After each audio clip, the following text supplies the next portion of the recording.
This conference will now be recorded. Okay, so who wants to go next? I have a couple, Jeff. All right.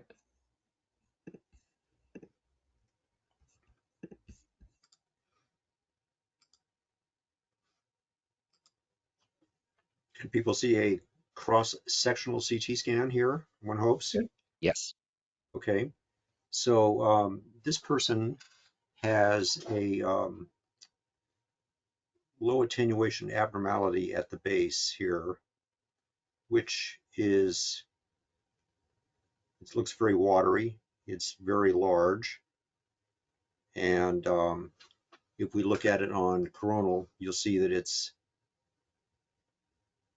sort of sagging posteriorly, goes all the way to the back chest wall. So I don't know, what do you think? Not normal. Doesn't really look like pleural effusion though. Is it outside the pleural space? It turns out it Like a is. diaphragmatic? And is it abutting the pericardium there? It seems to abut the Just a little pericardium bit. here. Yeah. So Yeah. let's go back to, let's look at it a few years earlier. In years past, this is, I think, 2011. So this is a long time ago, 12 years ago. It was the same general idea, but much smaller. So this thing has slowly increased over time. And this was indeed a pericardial cyst that was recently removed. So this is El Grande. This is the biggest one I've seen.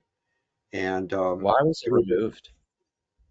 um, I don't know why, but I was grateful that it was, because now I have path confirmation. So it was not part of the clinical reasoning. They did not approach me. I saw it after the fact. Okay, so pericardial cyst. And Yeah. they're floppy cysts. They will change location depending on position. So if you stand the person up, they can be anterior. When you put the person supine for a CT, they often flop posterior like this, so they can flop around. And this one flopped. Okay, so a large pericardial cyst. And then this person has a mass here near the cardiac apex. And on CT, it is a solid mass, slightly low in attenuation. It seems to abut pericardium here. It seems to be pretty much surrounded by mediastinal fat.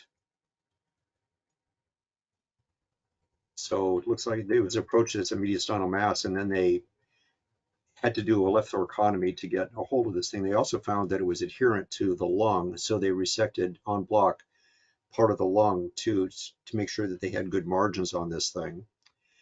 And if we go back many years, here is 2018. It looked to me as if there was already a little precursor to this thing sitting up there.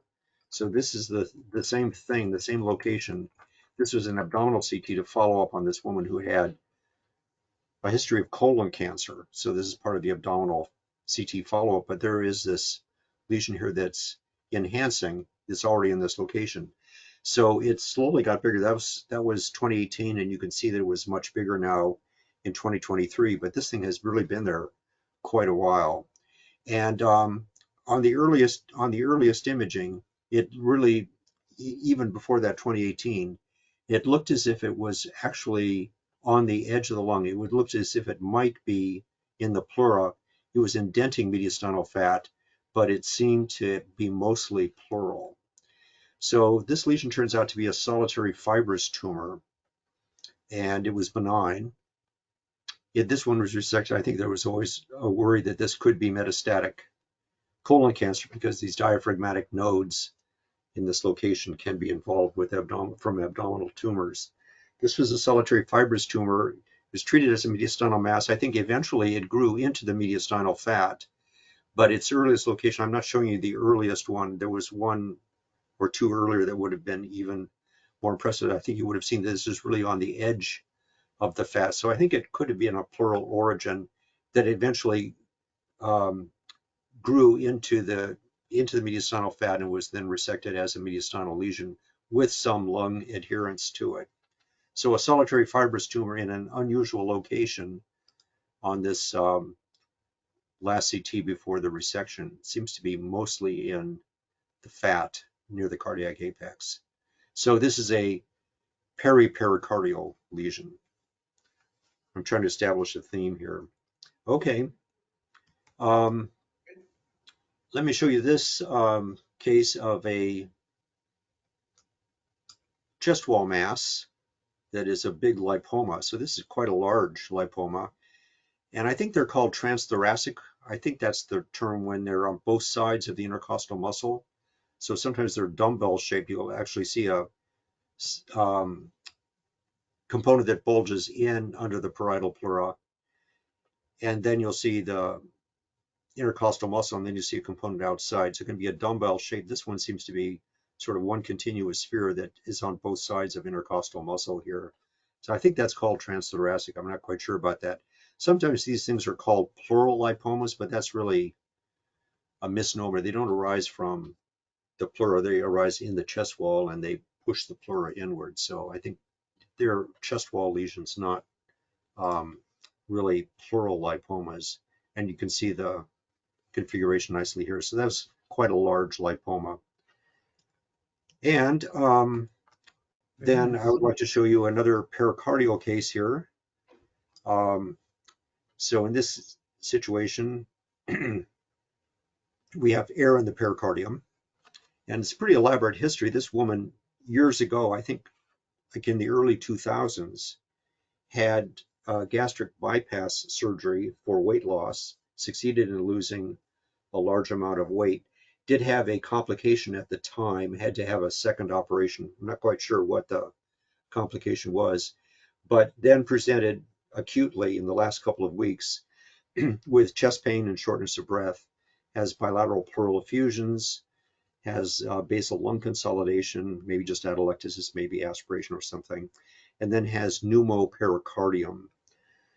So kind of a striking finding, this halo around the heart. And a couple of days later, she had a contrast study where they put contrast into her GI tract. Here is contrast in the esophagus, and it goes down into the abdomen. And then in the abdomen, we end up in this very messy situation down here. It's hard to make out what's going on. And then there's a little bit of gas here. And then if we go back up, you'll see that contrast has actually extended into the pericardium. So she has a fistula from her surgical site for her Roux-en-Y gastric bypass, and she has this extravasated contrast that establishes that there's a fistula. So they have managed her conservatively with antibiotics, and I don't know that she's had pleural drainage or something like that, but they've not gone on in to reoperate. I think they're waiting for things maybe to settle down infectious-wise. She still has pneumopericardium on her more recent imaging, but they've not gotten a lot of follow-up radiographs since this. So they're managing conservatively, and they're making sure that they are not feeding her. So she's getting all of her nutrition through her veins. So they're trying to rest the GI tract. And I guess they're hoping that this will close. Maybe they can go in and revise things when the infection has settled down. Okay, so a striking case of pneumopericardium. So, they used to do diagnostic pneumopericardium. They would introduce air into the pericardium to try to assess thickening of the pericardium in people who might have constriction. Echo didn't do a very good job of seeing pericardial thickening. It was good for identifying effusion, but because of a lot of reverberation artifacts, they were not very good at measuring thickening. So when I started, radiology in Duke days way back in the 80s, they were still occasionally doing pneumopericardium to assess the thickness. You can see that if you assess the thickness of this membrane between lung and the gas collection in the pericardium, in this point, you're getting a pretty good assessment, but over here, there's mediastinal fat that would confuse you. You might view the mediastinal fat as pericardial thickening, so it's not pure pericardium that you were seeing with that pneumopericardium technique. So these days we have CT, so it's not a problem. Okay, thank you. Wow, I didn't know they did that. I remember about pneumoencephalograms, but Did those? I used to do those, and then I used to do coronary angiograms again. And who needs any of that stuff now, right? So, Hmm. Oh. all right. Well, thanks, David. All righty. Who's next? Jeff, I've got a couple I'm going to have to sneak back into the reading room, I think, if that's okay. Sure. Yeah, go ahead. All right, you guys see my window here? Good. Yep. Okay. Uh, this one, is not a problem finding this thing. It's intermediate attenuation. It's uniform in attenuation. Maybe a little septation here and some calcium in the wall of it. Uh, it's so big. It's one of these ones that's kind of hard to put an exact location on it, but say probably along the medial pleural surface. And this one came out, so we have the answer. And the question was going to be like, what it looks cystic, probably. Could it be some humongous pericardial cyst that's been complicated by hemorrhage? They weren't having signs or symptoms of infection. And so they took it out. And anybody want to guess what they think the origin of it is? And I'll show you the stains. And I don't know if I agree or not, but it's pretty sizable. it's not a neural tumor. Is it arising from phrenic nerve or something like that? No, that's a good thought, right? It's not like some sort of cystic schwannoma that has a lot of just Or intermediate attenuation yeah, in it. or a ganglioneuroma, given the Right, elongation. Yeah. right. Let's see, I can show you coronal here. Yeah, it's just a big, almost spherical thing. It's just so big. Well, they took it out and they think it might actually be, I mean, it's a duplication cyst, they think, and they thought this Claudin 4 stain, I don't know. They thought maybe an esophageal duplication cyst. I don't know what their reasoning for that is. It's more of an academic point than anything else, but they did think that it was prior hemorrhage, which explains the calcium in the somewhat thick wall.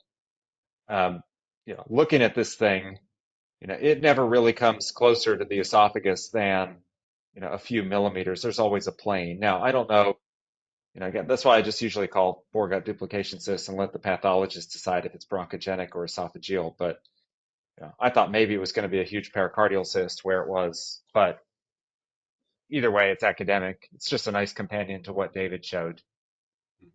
So Hmm.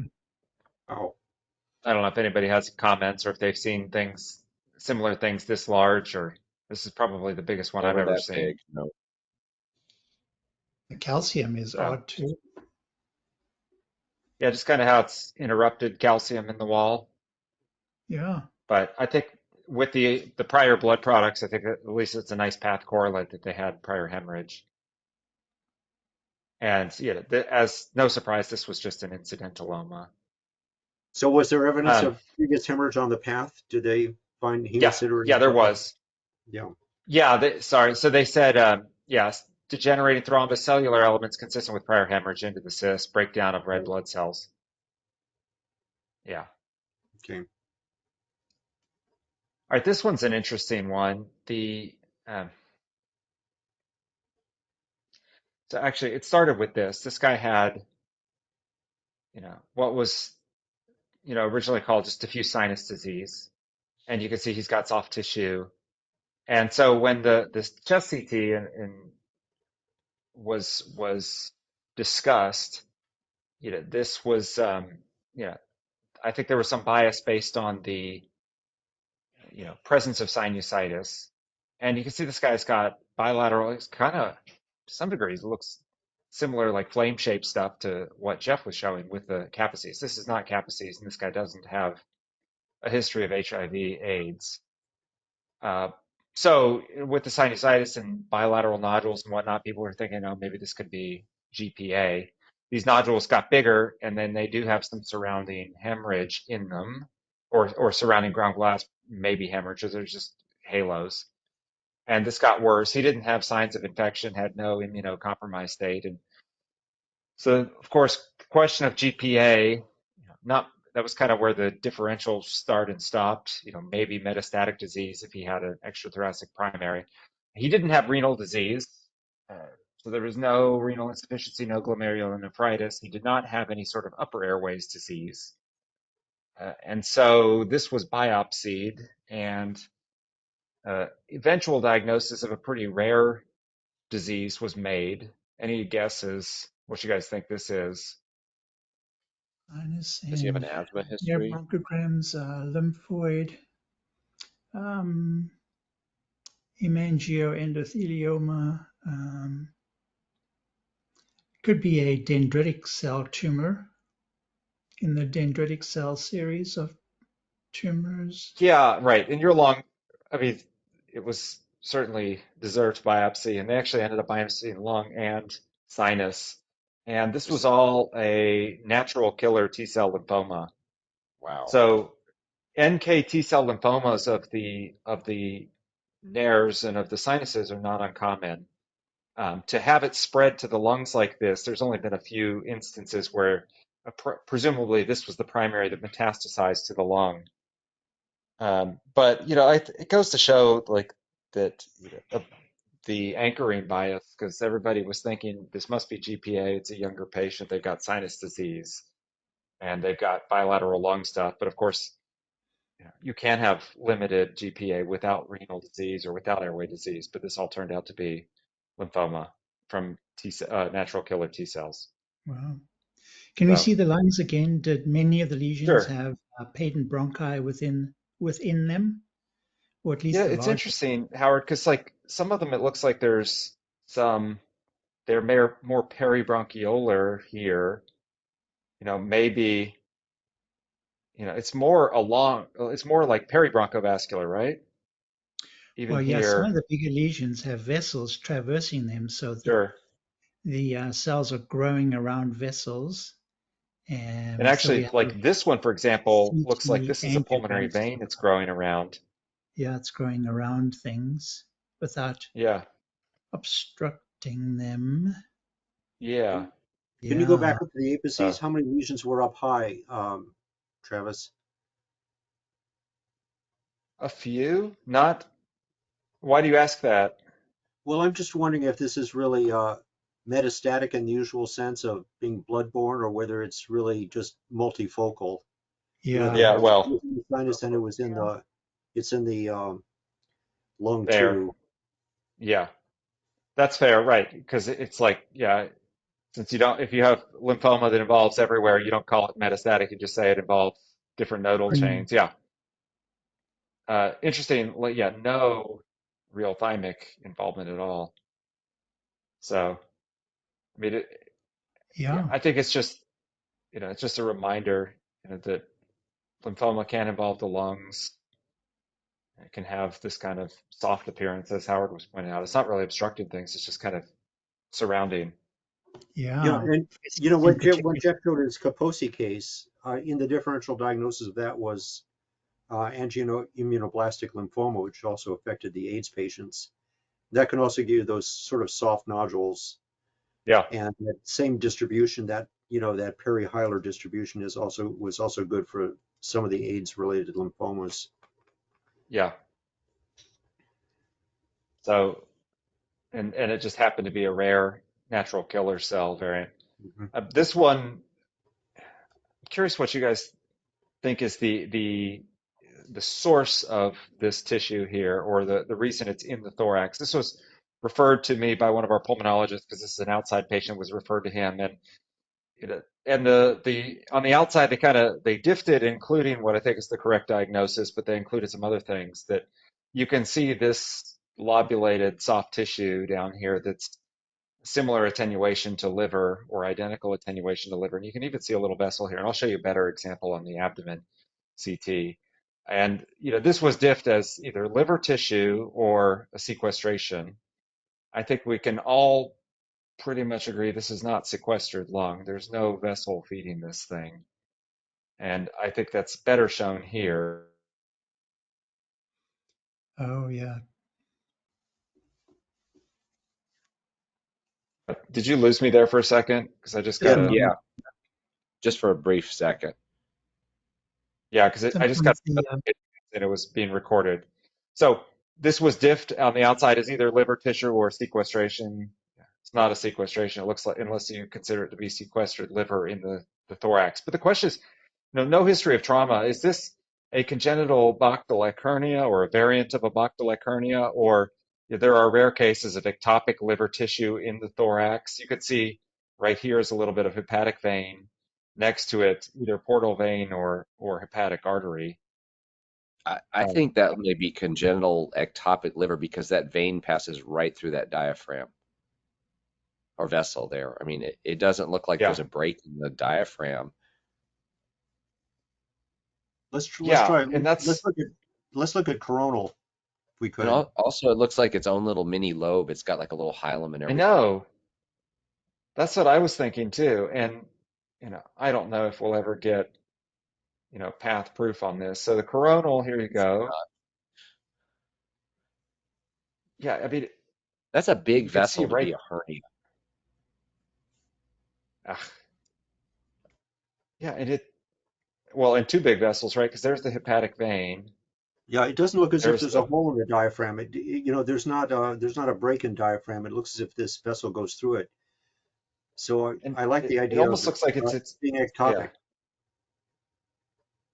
yeah, it's pretty interesting, isn't it? Yeah, it's like a It's, it, liver sequestration almost. it's right. It's sequestered liver tissue. So yeah, Well, it's like its own lobe. you could say that Yeah. there's a tiny hernia there, and then this tissue has grown above the hernia. So there, we had a tiny little bit of liver that got through a small, very small hole, and then Mhm. it started to grow, and it mushroomed above. It wasn't as if this big piece of liver all herniated through a big hole. It's that it grew once it went through the hole. Right. And So history of trauma or surgery? No surgery before, no trauma. No.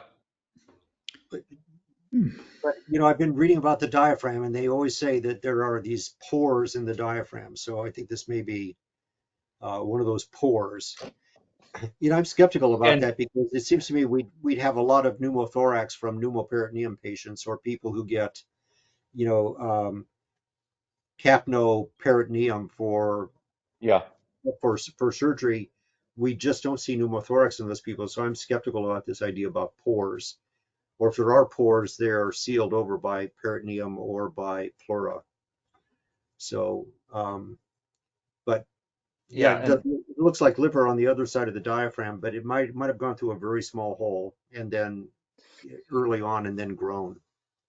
right, which presumably would be, the an explanation for ectopic liver in the chest Yeah, like this. Because yeah, a post-traumatic or acquired hernia, would be bigger as and we've more shown, ragged. and I think Right. as Howard was getting at, there's no mass effect from this. There's no strangulation or incarceration. This is just sitting there. So, okay, so it sounds like you guys are thinking along the same lines. I don't know if we'll probably never get proof, but it's kind of interesting. And then this final one, we'll work our way backwards, which is how I saw this. So this is a patient who was post-op, and you can see she's got a small little post-op perfusion on the left, but the surgical clips are right here, and the aorta is right here on the right. Let's see, I don't think we have a post-op lateral view. But then working backwards, here's the pre-op study. And this is a fairly young patient, and you can see that it does look like she has a right-sided aortic arch here. Doesn't look like it's a double aortic arch. And you can see there is a little bit of mass effect on the trachea displacement leftward. And now we do have a pre-op radiograph, and not really the best pre-op radiograph. You don't really see much here. But the surgical clips there are from the surgery she had for this. And we look at this is just a right arch with a left ligamentum. The left subclave or the left common carotid is not being tethered all the way back like you would see with a double arch and an atretic segment. And you can kind of see the ligamentum right here. And of course, it does have mass effect on the trachea and the esophagus. So she did have dysphagia. Um, and they did surgically ligate her ligamentum arteriosum. And there's one other cute thing I'll show in a moment, but I think on this next CT, you see the ligamentum right there better as it comes down. And so they said it at surgery, it was a very tight ligamentum. So they ligated it, kind of released the vascular ring in this case. And there was no double arch atretic segment. So it's a surgically proven case of a right arch with an aberrant left subclavian. And the other thing I thought that was really interesting is this right here, because my fellow asked about this, and I had a non-con, and this wasn't there, but I think it's valves in the superior intercostal vein. I think it's a little Yeah, bit of contrast just pooling right there, which it looks just like what you see in the azygos vein on right. occasion. I've never seen it here, but it Mm-mm. was on both of these. It's a little bit, and it's not metal. And like I said, I'll have to find the non-con, but I don't know. Have you guys never noticed that before? Because I hadn't. Not that I've been No, No. I looking, haven't. No, that's odd. but Very odd. yeah, It, kind of a cute little finding. it makes sense because Huh. the left superior intercostal vein at that location is the exact analog of the azygos arch on the other side. Yeah, So they're parallel. yeah, and symptomatic vascular ring, and then you'll see in their findings they dissected in through the left side, and then the ligamentum, was doubly ligated and divided. They resected her small little comoral diverticulum that she had, and then they didn't think there was any need to do anything further.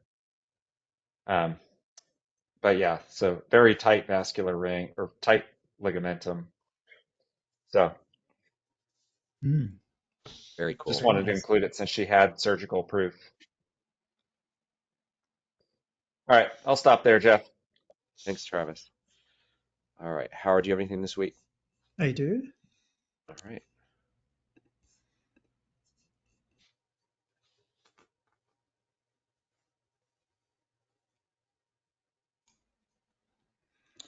Okay, here's the first case. I'm Let seeing it. I me, think there we go.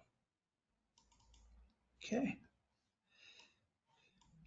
This is a nice case for trainees in terms of identifying the nature of the abnormalities.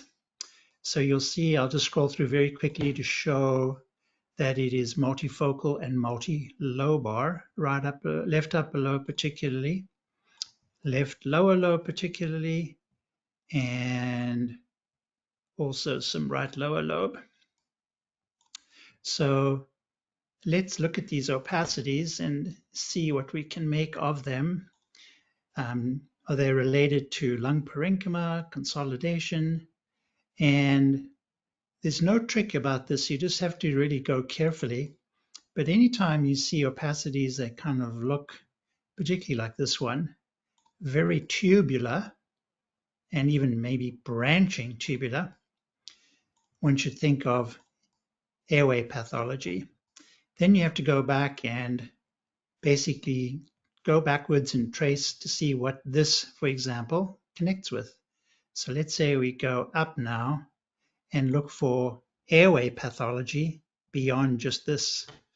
We'll see, for example, looking at that bronchus, that it has air, but then it has not air. And if you do that for all of the areas of involvement, so let's do that for the right lower lobe. And this is just pattern recognition, but there are too many tubes here to be just pulmonary vessels, veins. So there are extra tubes. And once you identify that there are extra tubes, let's just trace them backwards to see that they connect up with bronchi for sure. So we see we have bronchial abnormality. And then this, of course, is the big one. But then let's look at adjacent airways and say trace this one out progressively and slowly. And then we'll see that we lose air in bronchi. So here's a lot of abnormality within those proximal 1, 2, 3 generations of bronchi. And then as we go further out, you'll see that we lose air in bronchi like that. So we've established that we have multifocal, multilobar airway abnormality. And of course, some of them are quite dilated with the pathology. And then there's a big differential for that, but one has to get a history. So it's more than just simple asthma, for example. And the patient's clinical presentation can help. This patient apparently had sinus disease. Let's have a look. Actually, yeah, not severe. Oh, yeah, okay, so there's sinus disease as well. But it's a differential diagnosis for, let's say, bronchiectasis with substantial intraluminal material in airways. So part of the differential for that is what it turns out to be. The patient actually had a lung biopsy back in the day, and there was some surgical material that I didn't show you. But this turned out to be, as you can see here, back in the day, ABPA 2009. Had dyspnea, persistent left hilar infiltrate, ultimately underwent a biopsy, treated with steroids. And then you can see there are things that are typical for ABPA, IgE, eosinophilia, and positive tests for Aspergillus antibodies. So a really nice example of, number one, airway pathology and being able to identify that this is primarily airway pathology. And then it turned out to be a nice case of ABPA. One thing that we do look for when we have a patient with ABPA is to look for high attenuation material within the intraluminal contents. So let's look up there. I don't personally see any. So we don't see what would really be classic, which is metallic or calcified metallic salts deposited within the intraluminal mucus secretion material. And then there was the surgical material from the biopsy back in the day. So a nice case of ABPA. Very nice. This one is one we don't have pathology, but I think David will like this one in particular. So I think we can surmise that this was an incidental finding or an unexpected finding, not producing any symptoms. I don't know what that little guy is right there, but here it is. So it's a cystic lesion. It is one that contains some tissue elements within. I'll make this bigger. And what's really interesting to me is that right there, there's a calcification. And it's not a spherical calcification, it's almost a tubular calcification. So let's take a look at that in another dimension, at that calcification right in there. And you can see it's kind of tubular. So I think this is a CPAM type lesion, but because of this, I'm thinking bronchial atresia actually, or CPAM bronchial atresia or combinations thereof. And then of course the huge speculation is that usually with bronchial atresia we have a segment of bronchus containing intraluminal material, but this one is calcified. So a real speculation would be is if there's chronic accumulation of secretions within a short segment of bronchus with bronchial atresia, might it calcify? If so, I think it's the first one that I've seen like that.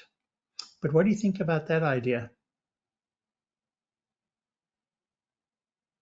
Sounds reasonable. Yeah, I haven't seen that. Yeah.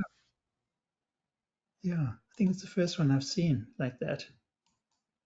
Very interesting, isn't it?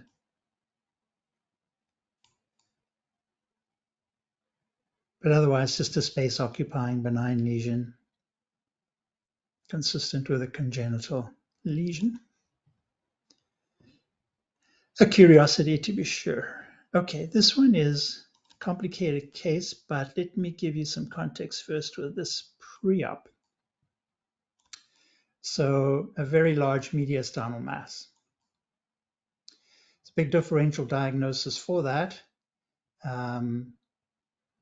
Anterior mediastinum looks nasty, We certainly think of thymic lesions, thymomas, but this one's got nodes adjacent to it. It looks rather nasty. So in addition to a very large thymoma, for example, one should also think of thymic carcinoma, which this one turned out to be a thymic carcinoma. They operated on the patient and removed it, but because it did extend and involve lung, the operation was fairly extensive. They had to remove portions of the adjacent left upper lobe as well to get it out. So a very big operation. So we go post-op and we go to, let's see the timing here, 3 days. Things are not looking good up here. There's a lot more opacity in the lung. There may also be more pleural fluid as well. So not good. Let's go even further. And you can see here again, things are not going well in that lung. So it's certainly time for a CT, given the nature of the operation, a very complicated operation. So let's have a look at the lung. Bring that up. And there's a ton of abnormality. But of course, the dominant finding is the extensive consolidation, ground glass opacity, kind of almost crazy paving look to it. But that lobe looks very bad. It looks very sick. What's the vein look like, Howard? Pardon? The vein to that lobe. Yep, exactly. So what we're thinking of is ischemia. And then the thing to notice, of course, is you can see where they operated to remove the abnormality in the lung. And I noticed the proximity between the surgical staple rows and the central portion of the lung, where the artery is going to go and the vein is going to go.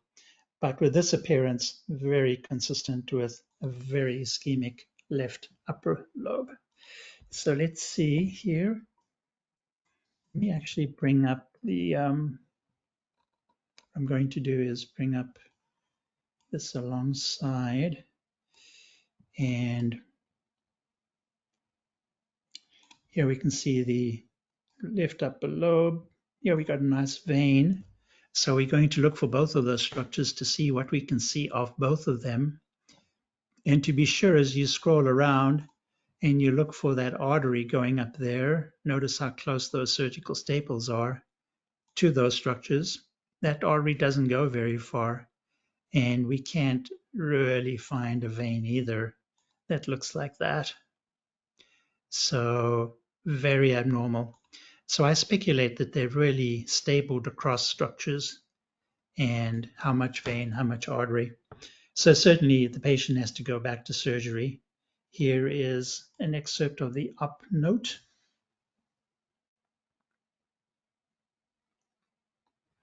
Second operation, engorged purple, vascular compromise of at least pulmonary vein. They had to take out that lobe via thoracotomy. Small amount of torsion of the lingular segment. I don't know if I can actually tell. Well, you know what's interesting is that lower down, looking at that lingular bronchus, I can kind of believe that because it kind of rat tails and is kind of narrow there. So maybe there is some torsion here or twist. In addition, here, that goes along with that observation, as you can see there. Yeah, but I think in totality, we can see why the lobe looks the way it does, and we can see why it's ischemic. Things don't look good from the vein side or the artery side to my eye. And then maybe an element of torsion here too, to some degree.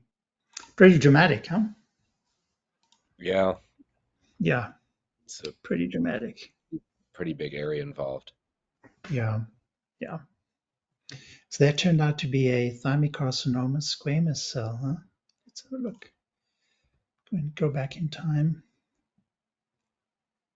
Thymic carcinoma.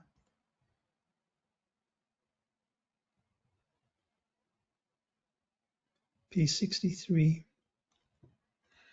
Okay, complication of surgery. All right, let's have a look at this patient. Let's see how this patient came in. Patient came in pretty ill. What can one say other than they are poorly marginated and confluent opacities in the lower lungs? Here's a lateral projection that's not really helpful, but we can see it's rather extensive abnormality consistent with areas of consolidated and or atelectatic lung, and one can't really go further than that. You really need a history to try and figure this out. So let's see. This is 922, 923.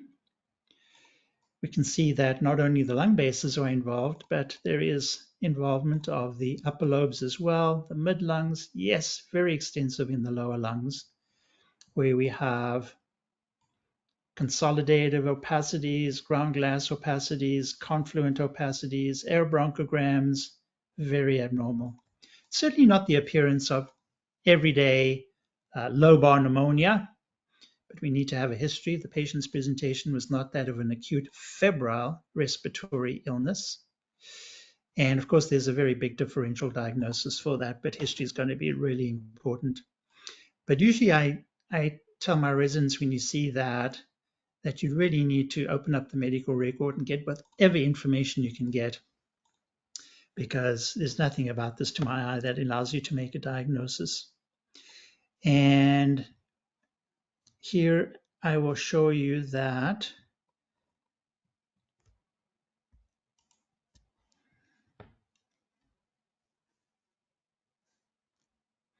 patient is sick, sinusitis, treated with pneumonia, treated with antibiotics, but this is not pneumonia. Symptoms worsened, admitted to hospital again, and then you've got to basically look for connective tissue disorders and ask about arthritis, muscle pain, sinus disease, and the like. But this one turns out to be, when you work up for a connective tissue disorder, a positive Jo-1 antibody right there. So based on this particularly, and this patient didn't have a myopathy, no muscle weakness, no skin rashes, because that's what you really want to find out about, and arthritis when you see this. But this turns out to be anti-synthetase syndrome,